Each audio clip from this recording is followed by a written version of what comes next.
Good morning kuya at mga kasangbahay. Ako si Roderick Flores, isang wire bonsai artist. Ngayong araw, pag-usapan natin kung paano magsimula ng isang handicraft business. Tara, sama-sama tayong matuto at kumita sa bread and butter. Magandang araw po mga kasangbahay. Ngayong araw po na to, gagawa tayo ng aluminum wire bonsai art. Ito po ay talagang hango po siya sa tunay na bonsai. Ang una nating gagawin po ay ang paggawa ng artificial na dahon. Una po, puputol tayo ng ganitong size. Nasa 70 cm ang haba nito. Iba-iba rin ang proseso ng paggawa ng dahon. Pero itong proseso na to, ito na yung ginagamit ko. Dahil ito, mas madali at saka mas neat siya tingnan. Kasi pare-parehas ang magiging kalalabasan ng bilog ng dahon.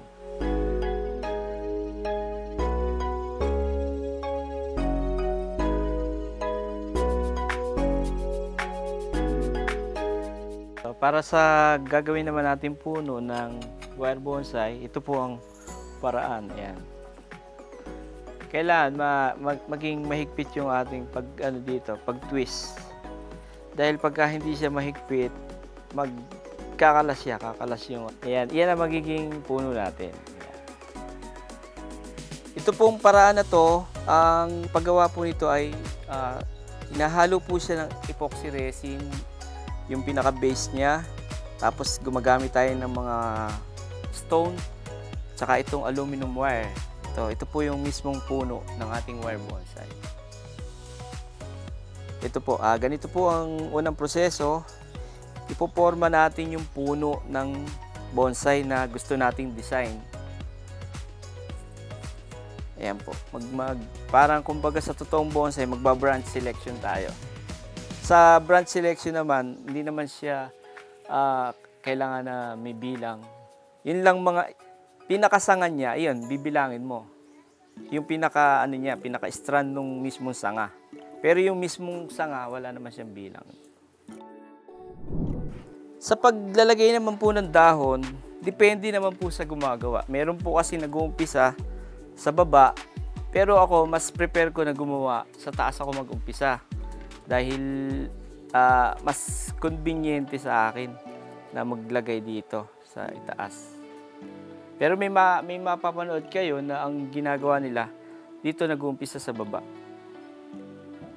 Gugupitin lang natin tong mga sobra. Kailangan po sa paggawa ng bonsai na nabubuo mo na siya sa isip mo kung ano yung gusto mong buuin para meron ka na sinusundan na pattern. Actually, driver po ako dati eh. Truck driver po ako. Matagal po ako nagta-truck driver. Nagbabantay, tapos napanood ko sa YouTube to na merong ganitong video. Nang panoorin ko siya, yung ginagamit kong pang series ng battery sa truck, binalatan ko. Tapos yun, ginawa ko, doon nag-start yun. Ginawa ko yung aking pan-series ng battery na wire bonsai. Ikinabit ko pa nga siya sa tornilyo ng truck. Inaano pa nga ako dati nung misis ko eh, dahil hindi niya makuha yung ginagawa ko. Baga, nawiwirdohan siya. Tapos, supportive naman siya, sinuportahan niya. Nung makita ko po ito, nag-extra pa ako kasi hindi naman siya, kumbaga hobby ko lang to nung una, naging libangan lang namin. Tapos merong nagkaroon ng gusto na bumili. Mahirap magtinda sa highway kasi yung market, hindi mo siya market talaga, hindi yun ang tamang lugar para sa pagbebentahan mo. Pero nabibili siya, nakakabenta ako. Doon naman may nakakita sa akin na officer ng TESDA. Sabi niya sa akin, nagandahan siya, ikot siya ng ikot doon sa pwesto ko. Sabi niya, ang ganda nitong mga gawa mo. Naka-register ka na ba sa DTI? Sabi ko, sir, hindi pa po eh.